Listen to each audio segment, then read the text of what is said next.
আর রুটিকে পরিবর্তন করা যেতে পারে পরাটাতে, এছাড়া তো আর কিছু নেই। তাহলে যে এখানে বসবে বা যিনি বসবেন তার সামনে থিওরির দিক থেকে দুটো জিনিস, একটা হলো আল কোরআন আর দ্বিতীয়টা হলো আস-সুন্নাহ।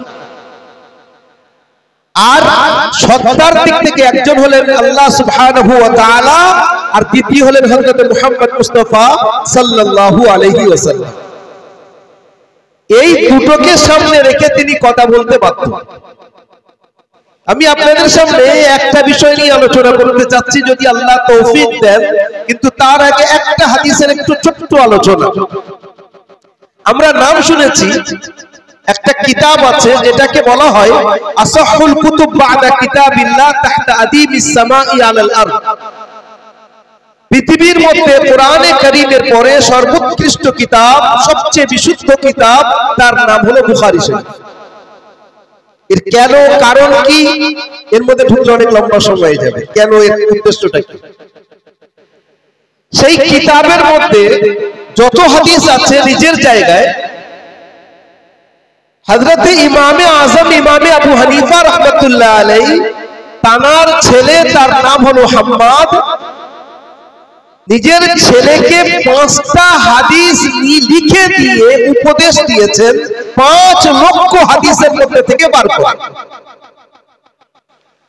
আমি সেই 5টা হাদিসের মধ্যে থেকে একটা হাদিস আপনাদেরকে বলতে চাচ্ছি ভূমিকা হিসেবে। I think plenty of educated people are present here, যারা এখানে উপস্থিত আছি এবং যারা শুনছি। Our responsibility to spread that message of peace which brought Prophet Muhammad sallallahu alaihi wasallam to this world, to lead the humanity towards the right destination. যারা উপস্থিত আছি আর এই মাধ্যমে যেখানে যাবে, আমরা মুসলমান আলহামদুলিল্লাহ আল্লাহর উপরে ঈমান রাখি।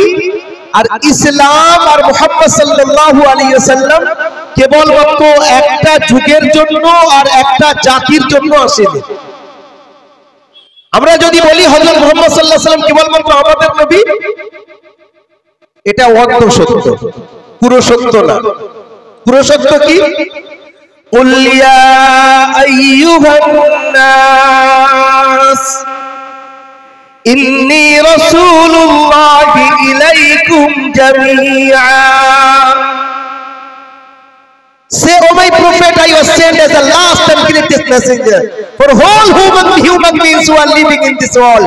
কায়নাতের প্রত্যেকের জন্য, হিন্দু, মুসলমান, জৈন, খ্রিস্টান, সবার জন্য আল্লাহ পাক আমাকে নবী করে পাঠিয়েছেন। জোরে বলেন সুবহানাল্লাহ। এটা হুজুরকে আল্লাহ বলাচ্ছেন। তাহলে আমরা যদি এই কথা বলি যে মুহাম্মদুর রাসূলুল্লাহ কেবলমাত্র মুসলমানদের নবী, এটা অর্ধেক সত্য, পুরো সত্য না। ঠিক ইসলাম পুরো কায়নাতের সবার জন্য এসেছে, কোরআন সবার জন্য এসেছে।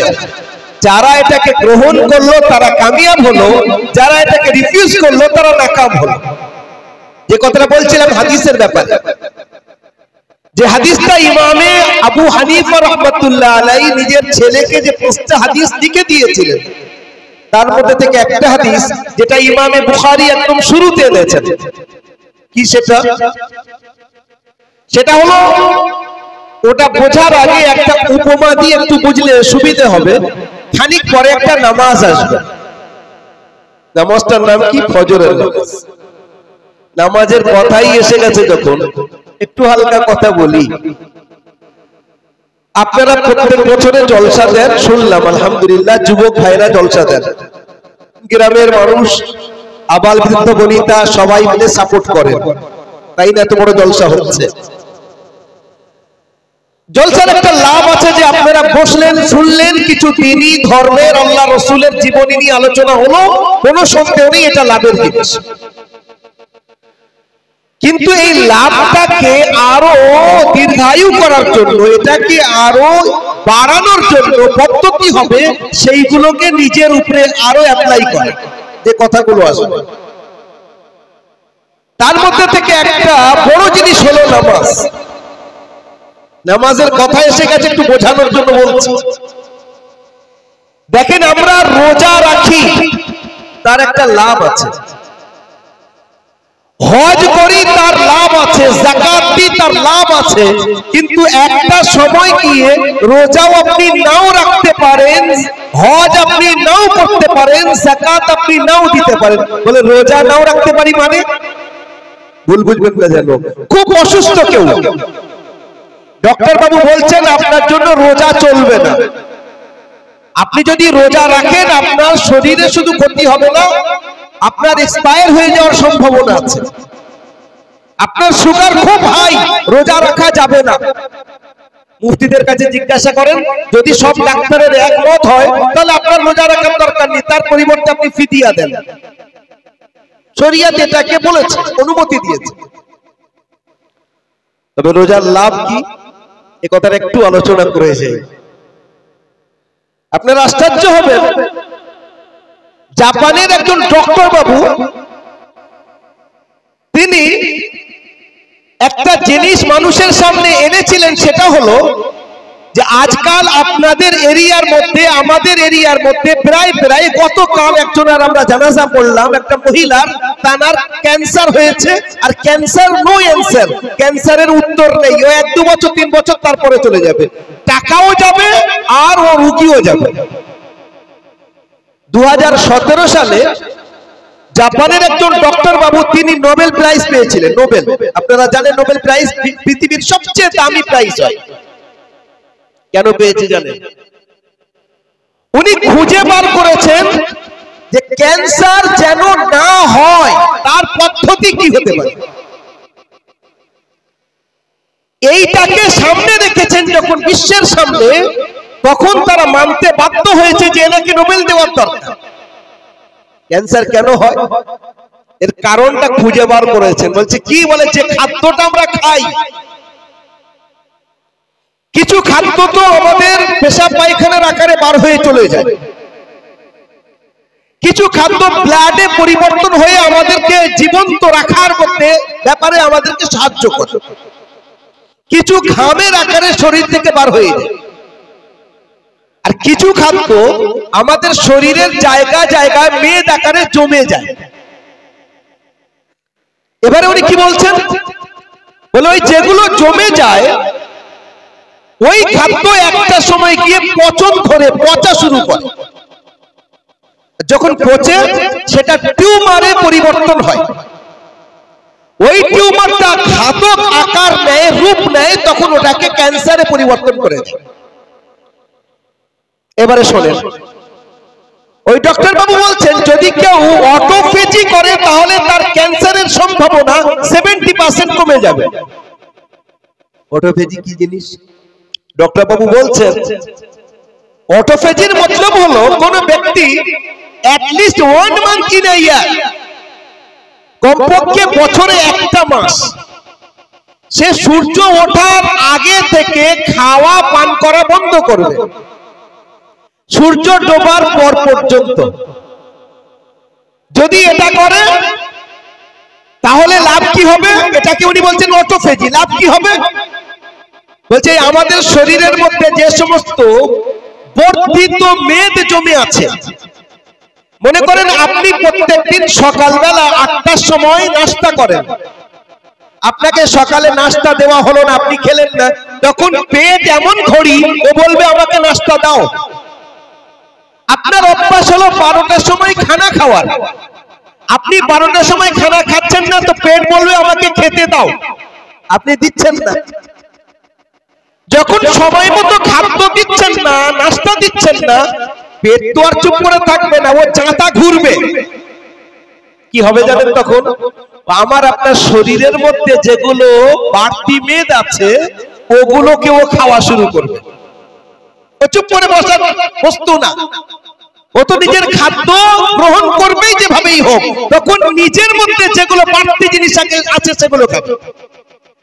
এবার আমার আপনার শরীরের মধ্যে যেগুলো বাড়তি মেদ আছে ওগুলো কমপ্লিট শেষ করতে 1টা মাস সময় চাই। ওই ডক্টর বাবু, জাপানের ডক্টর বাবু বলছেন যদি 1টা মাস কেউ যদি অটোফেজি করে তাহলে 70% তার ক্যান্সারের সম্ভাবনা কমে যায়, উনি তো নাম দিচ্ছেন অটোফেজির। এটাকেই কোরআন বলছে ইয়া আইয়ুহাল্লাযীনা আমানু কুতিবা আলাইকুমুস সিয়াম কামা কুতিবা আলাল্লাযীনা মিন ক্বাবলিকুম লাআল্লাকুম তাত্তাকুন।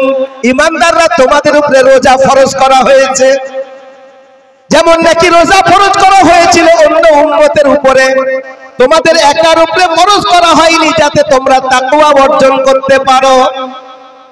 তাহলে ওরা নাম দিচ্ছে কিসের? অটোফেজির। আর ইসলাম নাম দিয়েছে এটাকে রোজা বা সিয়াম। আল্লাহর মেহবুব বলছেন আমার সুন্নতের মধ্যে থেকে মাসে 3টে করে রোজা কমপক্ষে রাখা। হুজুরের সুন্নত এটা 13, 14, 15।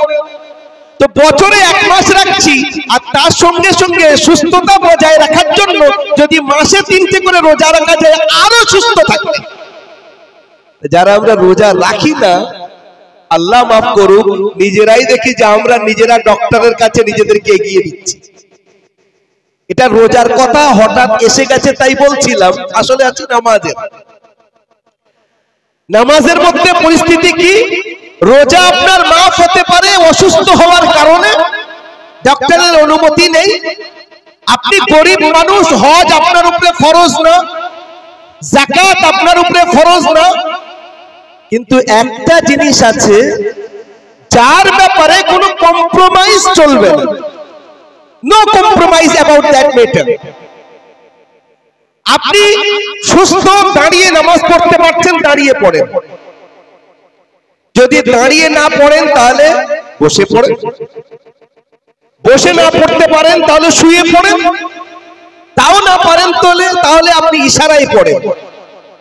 মধ্যখানে আমাদের অনেক ভাই মসজিদের চেয়ারম্যান হয়ে যায়। চেয়ারম্যান না হয়ে যদি মাটিম্যান হওয়া যায় বেশি ভালো হয়। আমার কথাটা বুঝতে পারছেন আপনারা?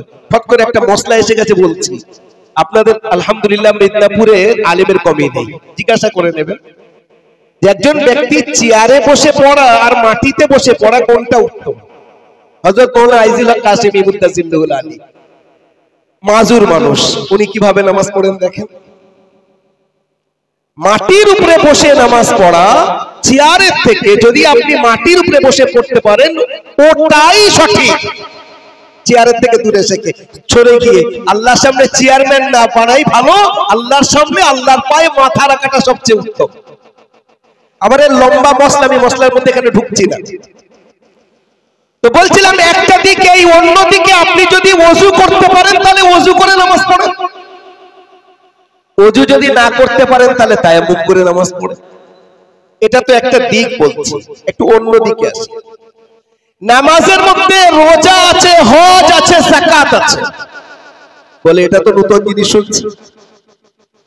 নামাজের মধ্যে সমস্ত মাখলুকের ইবাদত আল্লাহ পাক একত্রিত করে দিয়েছেন। দেখেন কি রকম। আমি আপনি নামাজের মধ্যে দাঁড়াই আল্লাহু আকবার বলে, যেটাকে বলে কিয়াম, দাঁড়াই কিনা, দাঁড়ানোকে কিয়াম বলা হয়। সমস্ত কাজগুলোকে দেখেন সব দাঁড়ানোর মধ্যে আছে, সব কিয়ামের অবস্থায় আছে।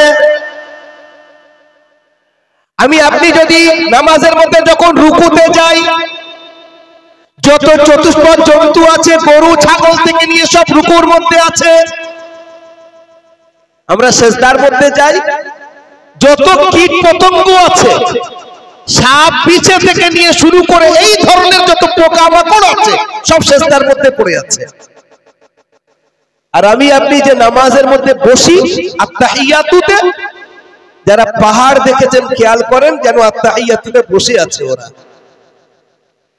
তাহলে দাঁড়ানো গাছের যে ইবাদত, রুকু চতুষ্পদ জন্তুর ইবাদত, সেজদা যেগুলো হাশারাতুল আরদ কীট পতঙ্গ বলি তাদের ইবাদত, আর আমরা যেটা বসি নামাজের মধ্যে পাহাড় পর্বতের ইবাদত, সমস্ত ইবাদতকে নিংড়ে তার একটা সামারি বার করে খোলাসা করে আল্লাহ আমাদেরকে নামাজের রূপে দান করেছেন। বলেন সুবহানাল্লাহ।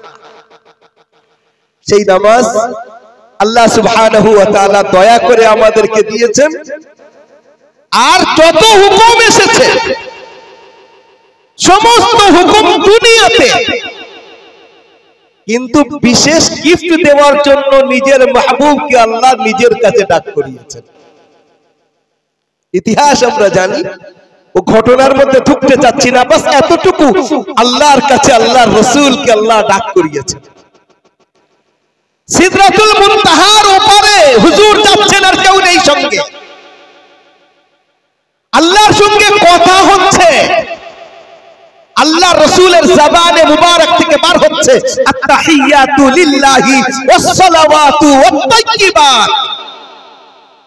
আমার জবানি, শারীরিক, আর্থিক, সার্বিক ইবাদত, উপাসনা, আরাধনা মালিক আমি তোমার জন্য রাখছি, তোমার জন্য করছি। চারটে কথা আল্লাহ রাসূল বললেন, উত্তরে আল্লাহ চারটে কথা বলছেন। আসসালামু আলাইকা আইয়ুহান নাবিয়্যু ওয়া রাহমাতুল্লাহি ওয়া বারাকাতুহু। আমার তরফ থেকেও তোমার উপরে সালামতি, বরকত, রহমত আমার মেহবুব কেবল তোমার জন্য। ওয়ালি ফর ইউ, আসসালামু আলাইকা। আল্লাহর মেহবুব সেখানেও আমাদেরকে বলেননি, সেখানে চিন্তা করলেন আমার একার উপরে যদি আল্লাহর রহমত হয়, আমার উম্মতরা কোথায় যাবে? আমার একার উপরে হলে তো হবে না। সঙ্গে সঙ্গে হুজুর বাড়িয়ে নিলেন, আসসালামু আলাইনা ওয়া আলা ইবাদিল্লাহিস সালিহিন। আল্লাহ তোমার রহমত আমাদের সবার উপরে, শুধু আমাদের না, যত তোমার নেক বান্দা আছে সবার উপরে তোমার রহমত হোক। ওখান থেকে হুজুর নামাজ নিয়ে এসেছিলেন। আল্লাহ পাক গিফট দিয়েছেন 50 ওয়াক্তের নামাজ কমে 5 হয়েছে। বলছিলাম যে ওটা আল্লাহ সুবহানাহু ওয়া তাআলা নিজের কাছে ডেকে দিয়েছেন। এবার একটা কথা বলি, কথা অনেক জায়গায় ছড়াবে। এই ডিসেম্বর মাসের 6 তারিখে একটা ঘটনা ঘটেছিল, আপনাদের মনে আছে, তাই নিয়ে লেখালেখিও হচ্ছে। আজকেকার পেপার তুলে দেখেন, আজকেকার পেপারেই আছে। যিনি এক্স জজ ছিলেন সুপ্রিম কোর্টের, তিনি কি কথা বলেছেন। সুপ্রিম কোর্টের পুরো জাজমেন্টটাকে পড়েন, পড়ার পরে দেখবেন যে যারা ভেঙেছে তারাও ভুল করেছে, ওর নিচে কিছু পাওয়াও যায়নি। তা সত্ত্বেও আস্থার উপরে একটা ফয়সালা দিয়েছে যাতে এটা ঝামেলাটা মিটে যায়। মুসলমানরা বলল বাস ঠিক আছে, যখন আপনারা ফয়সালা দিচ্ছেন আসল ফয়সালা তো উপরে গিয়ে হবে, কিন্তু এখানে আপনারা যেমন বলছেন আমরা বলেছি কোর্টের ফয়সালা যেটা সেটা মানছি, আমরা মানতে বাধ্য, মেনে নিয়েছি, কিন্তু সেটা রুকে থাকে। তারপর থেকে কি হচ্ছে পরস্পর জ্ঞানব্যাপী, কাশী, মথুরা, এর মধ্যে সম্ভল, আজমির, দিল্লির জামে মসজিদ পর্যন্ত এসে গেছে। যারা তারা তাদের যেটা কাজ সেটা করছে, আমি তার মধ্যে ঢুকছি না। আমি একটা কথা আপনাদেরকে বলি, আমরা কি মসজিদের যে হক সেটা আদায় করছি? মসজিদ যদি স্ট্রাকচারের নাম হয় তাহলে ভুল বোঝা হবে। মসজিদের আসল আত্মা বলে একটা জিনিস আছে। আপনারা নাম শুনেছেন কারি মুহাম্মদ সিদ্দিক সাহেব পানভী রাহমাতুল্লাহি আলাইহি, আল্লাহর বড় ওলি বুজুর্গ ছিলেন। উনি গুজরাটের একটা সফরে গেছেন। সেখানে যাওয়ার পরে এলাকার মানুষদেরকে ডেকেছেন, সবাই জানে শুনেছে যারা মুসলমান কিন্তু ওই নামের মুসলমান। কারি সাহেব কিছু কথা বললেন, বলার পরে বলছেন বাবা রাত্রে আমি মসজিদে থাকবো। সবাই এলাকার লোকেরা বলছে হুজুর আপনি মসজিদে থাকবেন না, এই মসজিদে কান্নার আওয়াজ আসে, খুব কোন ভূত বেরে থাকে সর্বনাশ হয়ে যাবে, আপনি মসজিদে থাকার চেষ্টা করবেন। কারি সাহেব রহমাতুল্লাহ আলাইহি আল্লাহর ওলি ছিলেন, তিনি বলছেন আমার যদি মৃত্যু ওখানে লেখা থাকে আল্লাহর ঘরে মৃত্যু হবে, কিন্তু আমি মসজিদেই থাকি। মসজিদ বাবা তোমরা খোলো। মসজিদ খোলা হলো তো এই বড় বড় ঘাস হয়েছিল, পোকামাকড় হয়েছিল। হযরত কারি সাহেব রহমাতুল্লাহ আলাইহি নিজে লেগে গেলেন মসজিদ পরিষ্কার করতে। ওনার বড় জি আজিব আজিব জীবনী। রাতের অন্ধকারে রাত 1টার পরে মাদ্রাসার বাচ্চাদের বাথরুম পরিষ্কার করতে ধরা গেছে কয়েকবার। এইরকম টাইপের মানুষ ছিলেন। हजरत मुफ्ती महमूद हसन साहब रहमतुल्लाह अलैह नीचे चोखे देखेছেন, बोलते मैं पकड़ लिया चोर को आज। यही तो कहता हूं, कौन कर रहा है ये काम? रात 1 बजे उठ करके बच्चों के बैतुल खला अपने हाथ से खुद साफ कर रहे हैं, इस तरफ से उस तरफ বস্তা পড়ে। এই টাইপের মানুষ ছিলেন। বলছিলাম কারি সাহেব মসজিদে থাকলেন, গ্রামের লোকেরা আলোচনা করলো আজকের এই আল্লাহওয়ালাকে আর বাঁচানো যাবে না। মাসমারা করে নিয়েছে সকালবেলা ওনার কি হবে। সবাই বললো আচ্ছা রাতটা পার হোক, সকালে যা হয় হবে। সকালবেলা সবাই গিয়েছে, দেখছে ওই বুড়ো মানুষটা মুরাকাবায় বসে আছে। মুরাকাবা শেষ, দোয়া করলেন, উঠে দেখছেন বেশ কিছু লোক। বলে বাবা তোমরা এসেছো? বলে হুজুর আপনি বেঁচে আছেন। বলে আল্লাহ আমার মৃত্যু দেয়নি তো মরবো কোথায় থেকে? তোমরা কি আজকের কান্নার আওয়াজ শুনেছিলে? বলছে জি না। বলছে ব্যাপারটা কি জানো? তোমাদের খিদে লাগলে কি করো? বলছে হুজুর বাড়িতে চিল্লাচিল্লি করি, আর বাচ্চাদের খিদে লাগলে কান্না কান্নি করে, আম্মু ভাত দাও, আম্মু খানা দাও, খিদে লেগেছে। চিল্লাই কিনা বাচ্চারা, কান্না শুরু করে দেয়। আল্লাহর ঘর মসজিদ শুধু স্ট্রাকচারের নাম না, তার খিদে লাগে, তার খাদ্য চাই, তার খোরাক চাই।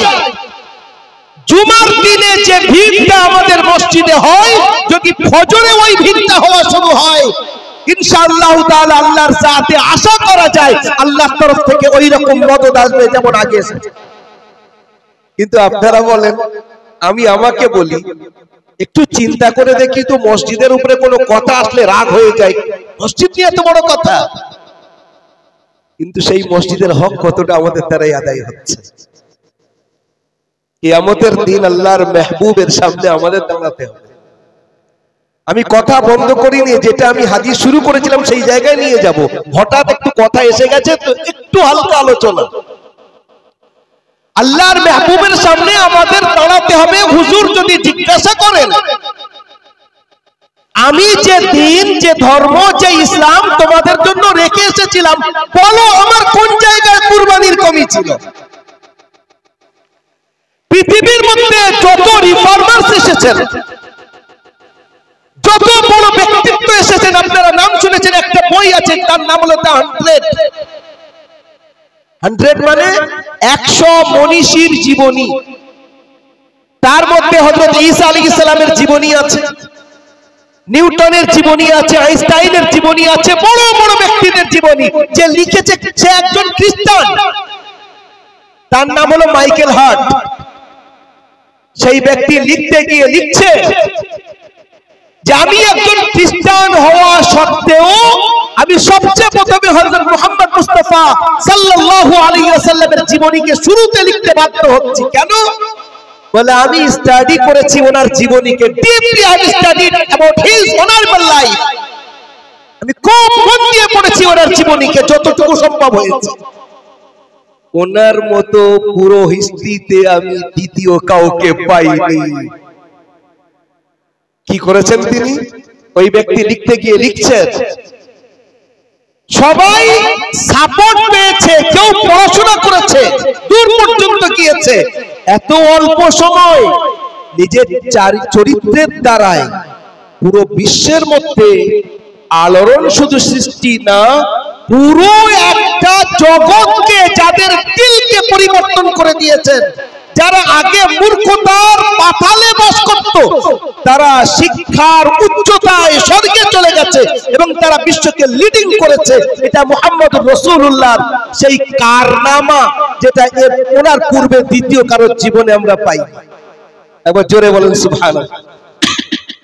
ব্রাদার ইন ইসলাম, বলছিলাম কিয়ামতের দিনে হুজুরের সামনে যখন দাঁড়াতে হবে, একটু কল্পনার জগতে যাবেন। আমরা তো কল্পনা করি না অনেক সময়, আমাদের কল্পনার জগৎ বড় তীক্ষ্ণ। একটু কল্পনা করেন, হুজুর যদি জিজ্ঞাসা করেন কোন জিনিসের কমি করেছিলাম।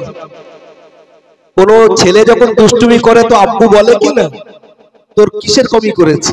আমি আমার ছেলেকেও বলি কোন জিনিসের কমি করেছি তোকে, কেন পড়ছিস না ঠিকভাবে?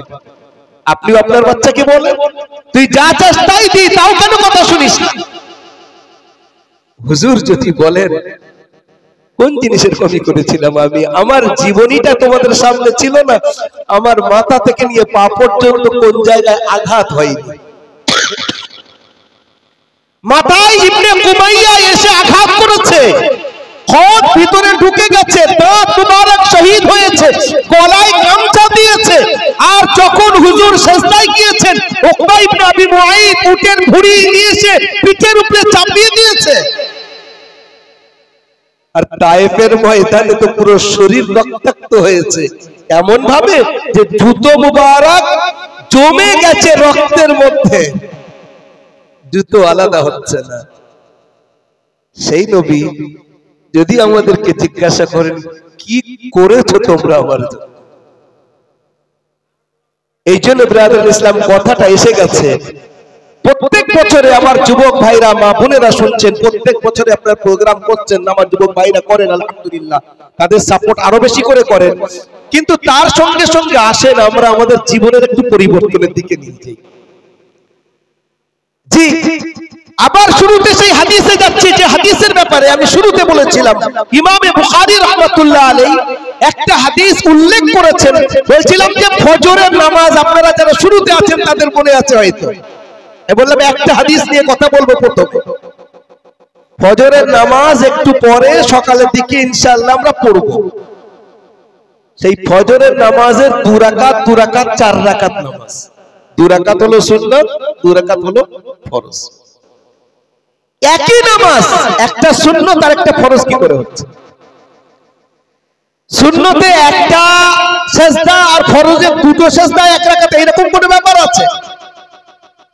সুন্নতে কেরাত নেই আর ফরজ নামাজে কেরাত আছে, এমন কোন ব্যাপার আছে? একই তো জিনিস, একটাকে সুন্নত বলা হচ্ছে আরেকটা ফরজ বলা হচ্ছে কেন? তার পরিষ্কার নাম হলো ইন্টেনশন, যেটাকে আমরা বাংলায় বলি নিয়ত করা, আরবিতেও নিয়ত বলা হয়। অর্থাৎ আমি আপনি যে নিয়তটা করব ওই নিয়তটা আল্লাহর কাছে পৌঁছবে। আল্লাহ সুবহানাহু ওয়া তাআলা বলছেন লা ইয়ানালাল্লাহ লুহুমুহা ওয়ালা দিমাউহা ওয়ালাকিন ইয়ানালুহুত তাকওয়া মিনকুম। তোমরা যে কুরবানি করো ওই কুরবানির গোশত আল্লাহর কাছে যায় না, কুরবানির রক্ত আল্লাহর কাছে যায় না। তোমাদের ভিতরে যে ইন্টেনশন আছে, যে নিয়ত আছে, যে ইরাদা আছে, আল্লাহ ওটাকে দেখেন। তাহলে আমরা যারা এখানে উপস্থিত আছি, অনেক কথা হয়েছে এই পর্যন্ত আলহামদুলিল্লাহ, আর একটা দুটো কথা নিয়ত এটা রাখি। প্রত্যেক বছরে জলসা হচ্ছে, আমি শুনলাম 5-6 বছর হচ্ছে আলহামদুলিল্লাহ। যুবক ভাইরা করছেন, আরো গ্রামের মুরব্বীরাও সঙ্গে দেবেন, দিচ্ছেন। শুধু এই পর্যন্ত না রেখে এটা নিয়ে আজ এখন থেকে করি যে কথাগুলো হয়েছে আপ্রাণ চেষ্টা করব তার উপরে আমল করা, আর একটু যেটা কথা এগিয়ে যাচ্ছে তার উপরে আমল করার চেষ্টা করব। এই নিয়তটা নিয়ে এখন থেকে একটা দুটো কথা আপনাদের সামনে বলে আমি বিদায় দেব। বলছিলাম আমার বক্তব্যের শুরুতে কোরআনে কারীম থেকে আমি 2টো আয়াত পড়েছি। আয়াতটা আপনাদের মনে আছে, যারা হাফিজ বা আলিম তারা জানেন।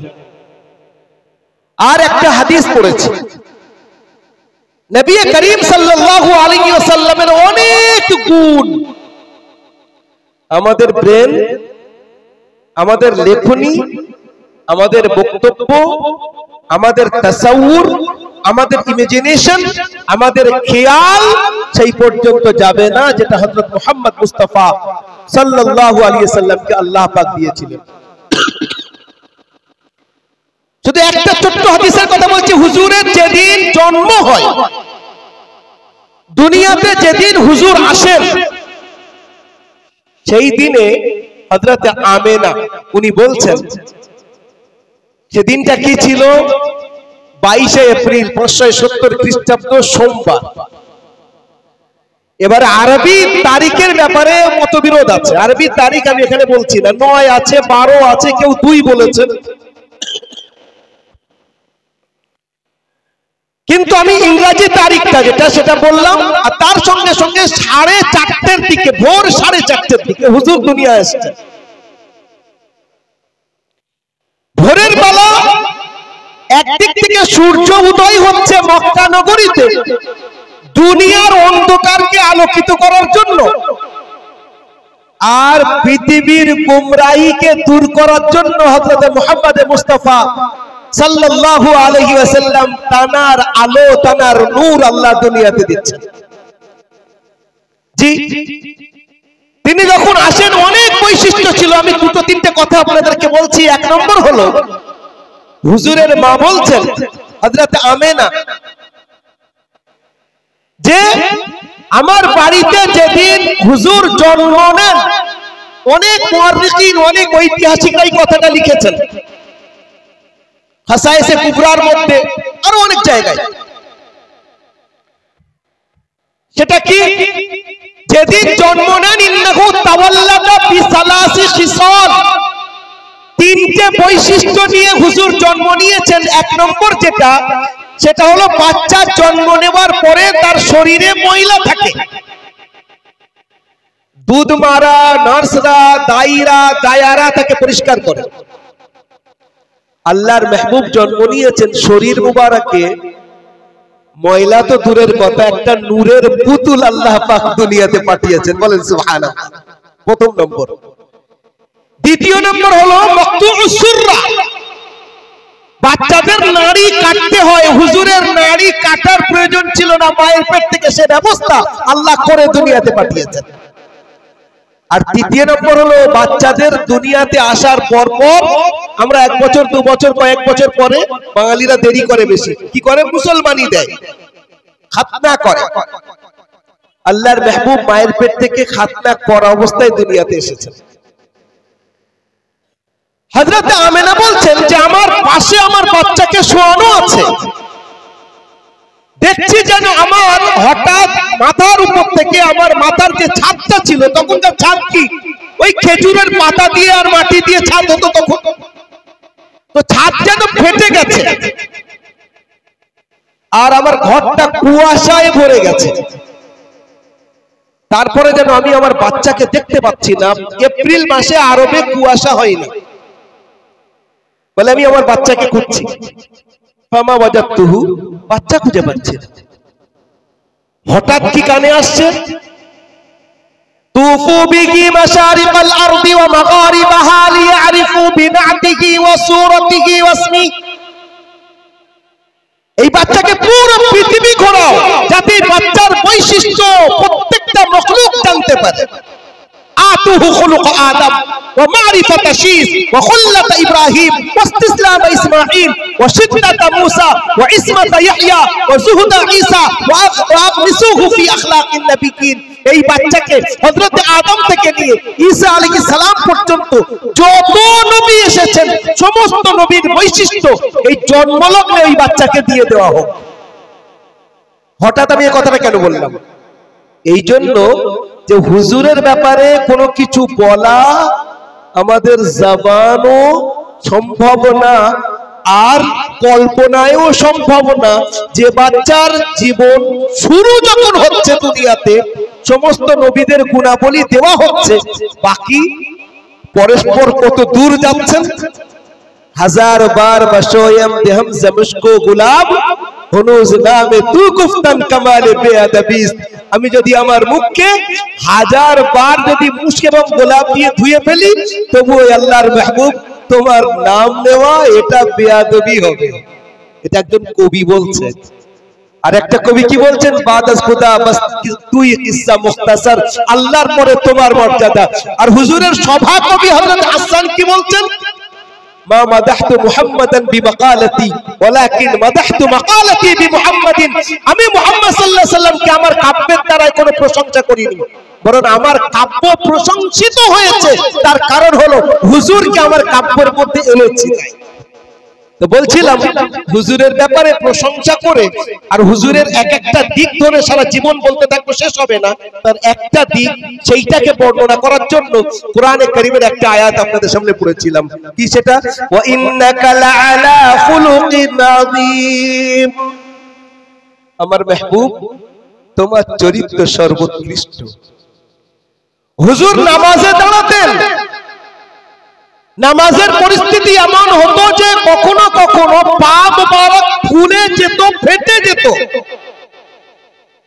কখনো কখনো কাঁদতে কাঁদতে এমন পরিস্থিতি হতো আল্লাহ বলছেন, আল্লাহ বলেছেন লাআল্লাকা বাখিউন নাফসাকা আল্লা ইয়াকুনু মুমিনিন, যদি ওরা ঈমান না নিয়ে আসে তাহলে তুমি কি নিজেকে ধ্বংস করে ফেলবে? এইরকম পরিস্থিতি। ইয়া আইয়ুহাল মুযাম্মিল কুমিল লাইলা ইল্লা কলিলা নিসফাহু আও ইনকুস মিনহু কলিলা আও জিদ আলাইহি ওয়ারাত্তিলিল কুরআনা তারতিলা, একটু ঘুমাও, একটু পড়ো, পুরো সময়টা এইরকম ভাবে কষ্ট তুমি করো না। নামাজের ব্যাপারে লিমিটেশন, হুজুর কষ্ট করছেন তার জন্য লিমিটেশন, কিন্তু একটা বিষয় আল্লাহ পাক উদ্বুদ্ধ করছেন, সেটার নাম হলো চরিত্র বা আখলাক। আজ আমাদের মধ্যে আমরা যদি নিজেরা খেয়াল করি, আখলাকের দিক থেকে, চরিত্রের দিক থেকে হুজুরের যে সুন্দর অনুপম আদর্শ ছিল, তার সঙ্গে আমাদের চরিত্রকে যদি একটু মিলিয়ে দেখি তাহলে বুঝতে পারবো যে আমরা কোন জায়গায় আর হুজুর কোথায় ছিলেন। একটা কথা আপনাদেরকে বলি, আশ্চর্য হবেন, হযরত মাওলানা সাজ্জাদ নু'মানী মুদ্দাজিল্লুহুল আলী, নাম শুনেছেন আপনারা অনেকেই, নাম জানেন হয়তো, ওলামারা সবাই জানেন। ওনার কাছে একজন অমুসলিম হিন্দু পণ্ডিত অনেক লম্বা কথা উনি বলেছেন, বলছে একবার আমি একটা সফরে যাচ্ছি ট্রেনের মধ্যে, তখন কেউ অযোধ্যায় যাচ্ছিলেন, পণ্ডিতরা, মাওলানা সাহেব ওখানে আছেন। বলছে হঠাৎ কি হয়েছে, একটা বৃদ্ধ পণ্ডিত হিন্দু ভাই, খুব বয়স্ক, দেখলাম ওনার কোনো সিট নেই, এক জায়গায় যাচ্ছে অযোধ্যার দিকে। আমার তো ঘুম হয়ে গিয়েছিল অর্ধেক রাত্রে, আমি উঠে গিয়ে ওই বৃদ্ধ মানুষকে বলছি, বাবাজি আপনি আমার सीटे শুয়ে পড়েন, आप आ जाइए मेरी सीट पे, आप सो जाइए, थोड़ी सी आपको भी आराम हो जाएगा। मैंने आराम कर लिया। तो आश्चर्य হয়ে দেখছেন, মাওলানা নিজে শুনিয়েছেন ঘটনাটা, आश्चर्य হয়ে দেখছেন। তারপরে বলছেন आप कहाँ रहेंगे? मैं थोड़ा अल्लाह को याद कर लूंगा, 2-4 रकात पढ़ लूंगा। বলে শুয়ে পড়েছে। যখন নামার সময় হয়েছে তো উনি যেখানে নেমেছেন আমি ওখানে নেমেছি, আর ওনার সঙ্গে, উনি গুরুজি ছিলেন, ওনার সঙ্গে আরো 5-7 জন ওনার শিষ্যরা ছিল। বলছে নেমেছি, আমাকে ডেকেছেন, বলে আমরা তখন নামাজ পড়ছি, ফজরের নামাজ হয়ে গেছে, নিচে নেমে নামাজ পড়ার পরে আমাকে ডেকে একটা কথা শুনিয়ে, बोले आप अपने साथियों को और अपने कौम को कहिए यही अखलाक फिर से अपनाए जो आपने अपनाया, तो फिर इस्लाम के बारे में जो मिसकंसेप्शन है वो आहिस्ता आहिस्ता दूर होता चला जाएगा। আমি আপনাদেরকে বোঝাতে পারলাম কিনা এটাকে আরো শর্টে বলছি। এই ঘটনাটা আরেক রকম ঘটেছে। ওই মাওলানা সাহেব বলছেন যে একবার আমি লখনৌ থেকে যাচ্ছি, কোথায় যাব, দিল্লিতে, আমার যেখানে সিট আছে ট্রেনে, আমার পাশে একজন ব্যক্তি এসে দাঁড়িয়েছেন, লম্বা চওড়া, স্মাইলি ফেস, তার হাতে একটা কিছু রাখা আছে, আমাকে বলছেন আমি কি এখানে বসতে পারি? আমি সরে এসে বললাম হ্যাভ আ সিট, বসেন। বলছে থ্যাংক ইউ। পাশে বসে বলছেন আপনার নাম, may I know what's your good name please, আপনার নামটা জানতে পারি? বলছে আমাকে সাজ্জাদ নোমানী বলা হয়। বলছো I have heard about you a lot, আমি তো আপনার ব্যাপারে অনেক কথা শুনেছি, আপনি সেই ব্যক্তি যিনি বিভিন্ন বক্তব্য রাখেন বিভিন্ন জায়গায়। বলছে তাই মনে করতে পারেন, আপনি কে? উনি উত্তরে বলছেন আমি একজন সুপ্রিম কোর্টের লয়ার, নামটা আমার এক্ষুনি মাথায় নেই, এক্স্যাক্টলি বলতে পারছি না। বলে আমার হাতে একটা ডায়েরি আছে, দেখবেন? বলে আপনার পার্সোনাল ডায়েরি আমি কেন দেখবো? বলে না একটু দেখেন না। বলে যখন রুমালের ভিতর থেকে ওটাকে পার করে দেখাচ্ছে, আমি দেখলাম উপরে লেখা আছে দা হোলি কোরআন, ইংরেজি তরজমা, ট্রান্সলেশন। বলছে আমি যেখানে দাগ দিয়ে লাগিয়ে রেখেছি একটু দেখবেন ওইগুলো।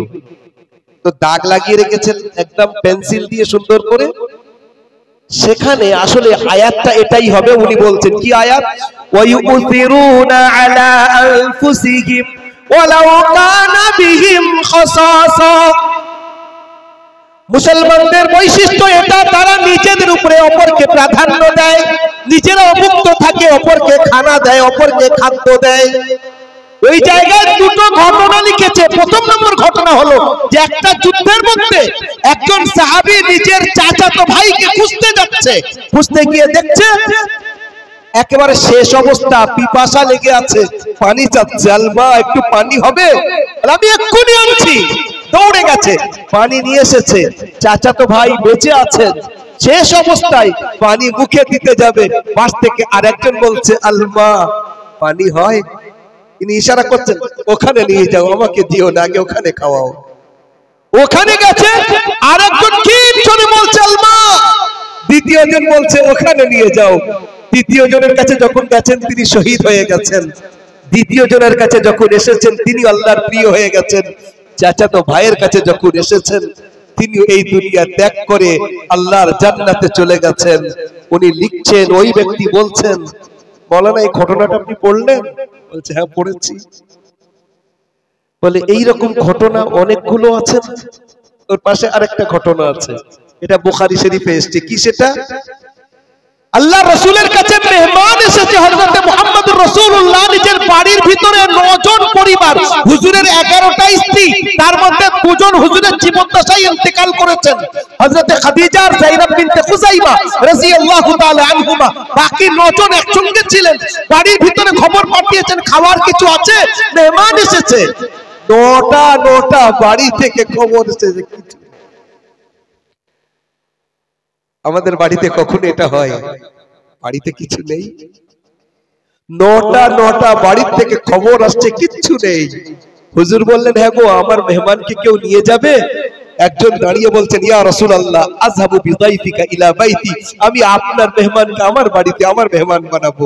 হুজুর বললেন আল্লাহ বরকত দিক, নিয়ে যাও। বাড়িতে এসেছে স্ত্রী, যিনি আনছেন তার নাম হলো আবু তালহা আল আনসারী। বাড়িতে এসেছেন, স্ত্রী জিজ্ঞাসা করছেন মানজি তাবিহি, কাকে নিয়ে এসেছেন? বলে হুজুরের মেহমান। বলে আপনি জানেন বাড়িতে খাওয়া দাওয়া কিছু আছে? খাবার? যে কেন কিছু নেই? বলে আমাদের খাবার কিছু নেই, বাচ্চাদের একটু কিছু আছে। উনি বলছেন নাবিমিহিম, বাচ্চাদেরকে ঘুম পাড়িয়ে দাও। কচি কচি বাচ্চাদের ঘুম পাড়িয়ে দিলেন। এবারে বললেন খেতে বসবো যখন তুমি আলোটাকে নিভিয়ে দেবে। আলো নিভিয়ে দেওয়া হলো। এবার হযরত আবু তালহা বলছেন সামিল্লাহ, বিসমিল্লাহ করেন বলে উনি মুখ থেকে এমন আওয়াজ করছেন যেন উনি খাচ্ছেন। মেহমানকে খাইয়ে দিলেন অন্ধকারে, নিজে খেলেন না, স্ত্রী অভুক্ত অবস্থায় থাকলেন। সকালে হুজুর কাছে গিয়েছেন, হুজুর মুচকে মুচকে হাসছেন। আবু তালহা বলছেন ফিদাকা আবি ওয়া উম্মি আযহাকাল্লাহু সিন্নাকা ইয়া রাসূলুল্লাহ, আমার মা বাপ আপনার উপরে কুরবান হোক, আমি কি হাসির কারণ জানতে পারি? হুজুর বলছেন লাইট তো নিভিয়ে দিয়েছিলে, আলো তো নিভিয়ে দিয়েছিলে, আল্লাহর কাছে তো আর অন্ধকার আলোর কোনো বিষয় না, সবই আলো আল্লাহর কাছে। ইয়া রাসূলুল্লাহ একটু খুলে বলেন না। হুজুর বললেন রাত্রে আয়াত অবতীর্ণ হয়েছে, তুমি যে অন্ধকার করে আমার মেহমানকে খাইয়েছো, আল্লাহ এত খুশি হয়েছেন। আল্লাহ বলছেন ওয়া ইউসিরুনা আলা আনফুসিহিম ওয়ালাউ কানা বিহিম খাসাসা, তারা নিজেদের উপরে অপরকে প্রাধান্য দেয়, যদিও বা তারা নিজেদের তাদের খুব ভুখ লাগে, ক্ষুধা লাগে, তাও নিজেদের খেয়াল রাখে না, অন্য আল্লাহর বান্দাদেরকে খাইয়ে তারা শান্তি পায়। এই ব্যক্তি যিনি সুপ্রিম কোর্টের লয়ার, তিনি বলছেন, মুসলমান শোনেন, তিনি বলছেন যে আমি ট্রেনে সফর করি না,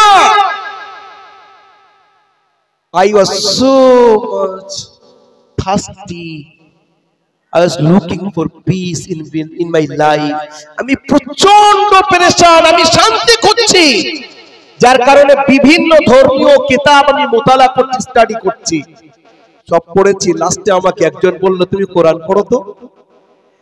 আমি কোরআন পড়ছি আর আমার ভিতর থেকে আওয়াজ আসছে, যাকে আমি খুঁজছিলাম তাকে যে পাচ্ছি। তবে কোরআন ওয়ালাদেরকে একবার পরীক্ষা করে তো দেখি। কোরআন পড়ি, মুসলমানদের কাছে যাই। আমার নিজের গাড়ি আছে, আমি ফ্লাইটে সফর করি, ট্রেনে আমার কোনো মতলব হয় না, ইচ্ছাকৃত বাসে ট্রেনে উঠি, আর যেখানে মনে হয় মুসলমান সেখানে যাই, গিয়ে বলি বসতে পারি ভাই? উত্তর আসে জায়গা কোথায়, বসবেন কোথায়, দেখেন না আর জায়গা নেই, অথচ সেখানে চেষ্টা করলে জায়গা হয়। আমি বলি যাদের কাছে এমন অনিন্দ সুন্দর ঐশী কিতাব আছে, তাদের সঙ্গে এই কিতাবের সম্পর্কটা কোথায়? তাহলে আমাদের কাছে সব আছে, খাদ্য আছে, কিন্তু আমরা অভুক্ত, আমরা ক্ষুধার্ত, আমরা পরের কাছে গিয়ে হাত পাচ্ছি, তাও আমাদেরকে খাদ্য দাও, অথচ আমার আপনার বাড়িতে আল্লাহ পাক খাদ্য রেখে দিয়েছেন। জামিউল ইলমি ফিল কুরআনি লাকিন তাকাসারা আনহু আফহামুর রিজালি। আল্লাহ সব কোরআনের মধ্যে দিয়েছেন, মুহাম্মদ রাসূলুল্লাহ সব বলে দিয়ে গেছেন। আমি আপনি যদি সেখানে না যাই, তো হি নাদা চন্দ কলিও পে কনাত কর গয়া वरना गुलशन में इलाजे तंगी दामा भी है। জি, তো আমাদের পরিস্থিতি এই জায়গায় যে আমাদের কাছে সব আছে, আমরা খুঁজে পাচ্ছি না, খাচ্ছি না, নিচ্ছি না, দিচ্ছি। এই জন্য ব্রাদার ইসলাম আল্লাহ রাসূলের অনেক বৈশিষ্ট্য যার কোনো শেষ নেই, তার মধ্যে থেকে এই যে একটা বৈশিষ্ট্য হলো হুজুরের অনিন্দ সুন্দর আখলাক, চরিত্র। চরিত্র কেমন ছিল? বিশ্বের মধ্যে একবার দরুদ শরীফ পড়েন সবাই, আল্লাহুম্মা সাল্লি আলা।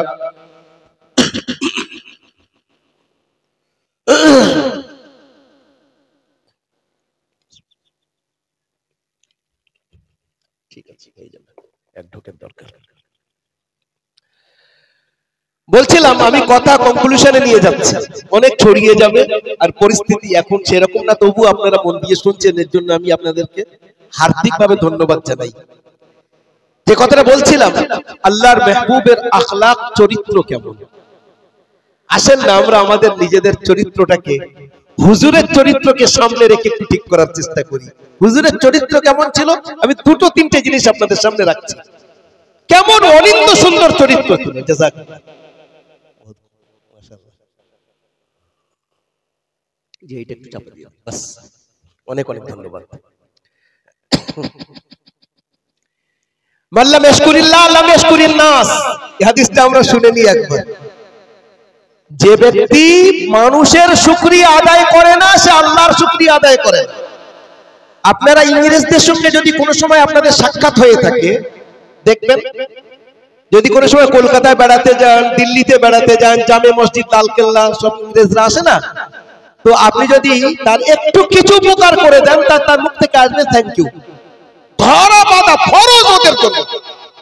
আপনি যদি একটা রাস্তা বলে দেন, একটা চার ব্যবস্থা করে দেন, একটু পানি দিয়ে দেন, একটা কলম দেন, ওর মুখ থেকে বার হবে থ্যাংক ইউ। তার মানে কি? ধন্যবাদ। এটা কোথায় পেয়েছে ওরা? They found from Islam, which said our Prophet Muhammad sallallahu alaihi wasallam. আল্লাহ রাসূল বলেছেন, যে ব্যক্তি বান্দার শুকরিয়া আদায় করলো না, সে আল্লাহর শুকরিয়া আদায় করলো না। আমরা কি করি? কেউ এক গ্লাস পানি দিল, হ্যাঁ ভাই ঠিক আছে, এটুকুও বলি না, অনেক সময় খেয়ে চলে গেলাম। রাস্তা বলে দিল, এইটা তো, হ্যাঁ হ্যাঁ, চলে গেল। উচিত কি ছিল? জবান থেকে একবার তার জন্য দোয়া দেওয়া, আল্লাহ আপনাকে উত্তম বদলা দিক, জাযাকাল্লাহু খাইরান আহসানাল জাযা ফিদ দারাইন। কেউ না বলতে পারি জাযাকাল্লাহু খাইরান, এতটুকু তো বলা যায়। কেউ না বলতে পারি, বাংলায় বলি আল্লাহ আপনাকে উত্তম বদলা দিক। দেখেন ইসলাম এত সুন্দর জীবন বিধানের নাম, আল্লাহ মাফ করুন, আমরা ইসলামকে বুঝিনি। আর যারা বুঝেছি তারা অ্যাপ্লাই করিনি, যারা করেছেন তারা যে শান্তির মধ্যে আছেন তাদেরকে জিজ্ঞাসা করেন। দারিদ্রতার মধ্যেও তারা যে শান্তি পাচ্ছেন, যে দারিদ্রতার মধ্যে ইসলামকে নিজের জীবনে এনে, আমার ফ্যামিলির মধ্যে এনে আল্লাহ যে শান্তির মধ্যে রেখেছেন, আপনি খুঁজে পাবেন কোটিপতি, লাখপতি, কোটিপতি, আরবপতি, ঘুম নেই, পেরেশানির শেষ নেই। ব্রাদার ইসলাম, আমি সেই কথা আবার ফিরে যাচ্ছি, শর্টে দুটো একটা কথা বলে এবার দোয়া হয়ে যাবে। সেটা হলো আল্লাহ রাসূল সাল্লাল্লাহু আলাইহি ওয়াসাল্লামের চরিত্র। এই চরিত্রের অনেক লম্বা চওড়া ডিসকাশন আছে। আমি একটা জিনিস আপনাদেরকে দেখাচ্ছি। নবী করিম সাল্লাল্লাহু তাআলা আলাইহি ওয়াসাল্লাম যখন মক্কা থেকে মদিনায় চলে আসবেন, ঠিক সেই সময় মক্কা শরীফে, কাবা শরীফের চাবি যে ব্যক্তির কাছে ছিল, তার নাম হলো তালহা। তালহার কাছে উসমান উসমান বিন তালহা, যার কাছে ছিল তার নাম হলো উসমান বিন তালহা। উসমান বিন তালহার কাছে হুজুর গিয়ে বলছেন, একটু চাবিটা দেবে, আমি একটু কাবা শরীফের ভিতরে যাব। কে বলছেন?